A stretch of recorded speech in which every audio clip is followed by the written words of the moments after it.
डेरा इसमाइल खान हसीब साहब दे भाई हैं आदिल खान, स्कूल टीचर हैं।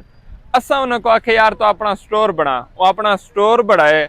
अलहमदुलिल्लाह 2 हफ्ते दे विच ऊ कमाते 15,000 इवें 15,000 20 आर्डर टोटल भेजन, उहदे चो एक रिटर्न है। और रिटर्न क्यों है? वो भी सर जी कस्टमर फोन नहीं चला पे एजेंट जरा लेट गया है। ठीक है, उस टाइम दसा ही ना उसके बाद ही उस तेरा टाइम दसा है वाला एजेंट को दस रही थे वो ही सर पहुंच गए सी वहां तक। 20 आर्डर चो एक आर्डर रिटर्न है। ये सारा कुछ कट कटा के वलावी 2 हफ्ते उस्ताद साहब ने 15,000 कमाते। ये तुम्हारे डेरा इसमाइल खान की स्टोरी है।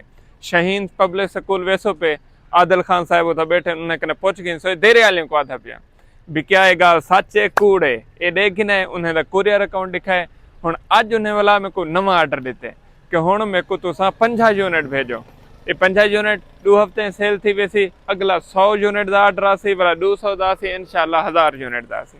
मेरी कोशिश है हाथ पकड़ के रस्से दे उत्ते चलन सिखा दो।